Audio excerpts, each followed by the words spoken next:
سید وسیم احمد صاحب کا thank you mister chairman. جو ہمارا یہ کوسچن ہے اس میں جسے ہمارے جکھرانی بھائی نے بتایا اور یہ اس کا موور میں ہی تھا کالنگ اٹینشن کا اور کمیونیکیشن کی جو اسٹینڈنگ کمیٹی میں گیا تھا اور وہاں پہ منسٹر صاحب نے بھی جواب دیا تھا اور کل ہم نے وہ ٹائم رکھا ہے کہ سندھ کے جو ممبر ہیں ان کے ساتھ ٹائم رکھا ہے اس ٹول پہ لازا جو 6 کلومیٹر پہ جس کا آپ بھی ذکر کر رہے ہیں اور دیگر بھی ذکر کر رہے ہیں حیدرآباد کا M9 اور N2 کا جو ڈسٹینس ہے وہ صرف 6 کلومیٹر ہے اور جبکہ NH کا جو قانون ہے وہ 30 سے 60 کلومیٹر کے اوپر وہ ٹول ہونا چاہیے. تو کل اس کی فزیکلی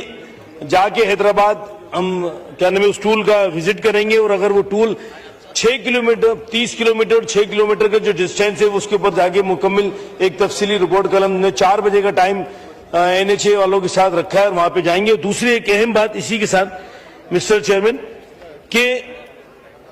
کوئی بھی کسی بھی جگہ پہ جہاں پہ جو M9 کا جو مقصد تھا وہ M9 کا مقصد 2016 میں جب اس کی اوپننگ کی گئی میاں نواز شریف صاحب نے تو یہ M9 اس کو بنانے کی کوشش کی گئی تھی لیکن وہ جو ٹکڑوں میں جو میں منسٹر صاحب کی توجہ دلانا چاہوں گا کہ وہ جو ٹھیکیداروں کو ٹھیکہ دیا گیا تھا M9 کا اس میں پیٹی ٹھیکیدار رکھے گئے تھے 10 کلومیٹر کے وسیم صاحب ذرا اس کو بریف کریں تاکہ پھر جواب بھی لے سکیں. جی ہاں وہ 10 کلومیٹر پیٹی ٹھیکیدار اور آج اس روڈ کی اس موٹر وے کی حالت یہ ہے کہ سمجھ لیں کہ اس پہ ایک زندہ آدمی تو گزرے گا تو کم سے کم اس کی جو بیچ کے پیجز ہیں وہ بہت خراب صورتحال ہے. تو ہم کل اس کا فزیکلی وزٹ کرنے بھی کمیٹی کے ساتھ جا رہے ہیں اور میں منسٹر صاحب سے بھی ریکویسٹ کروں گا اگر ان کے منسٹر صاحب کے پاس ٹائم ہے تو کل ہم نے 4 بجے کا ٹائم رکھا ہے. IG موٹر وے سے بھی بات کی ہے اور انہوں نے بھی اپنے DIG کو بھیج رہے ہیں تو اگر کوئی گلزار خان صاحب.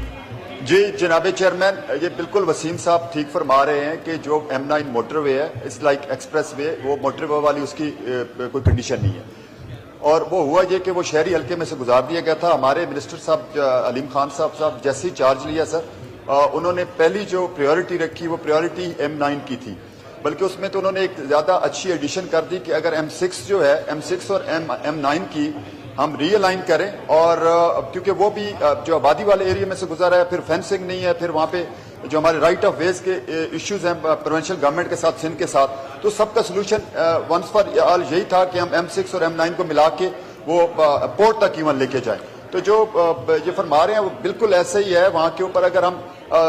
وہ ریزن کیا اس کی جو یہ فرما رہے ہیں اس کی ریزن یہ ہے کہ آپ کی فینسنگ نہیں ہے اور فینسنگ کیوں نہیں ہے کہ رائٹ آف ویز کے ایشو ہیں. تو اس کا سلوشن سر یہ ہے کہ ہم انشاءاللہ تعالیٰ اس کی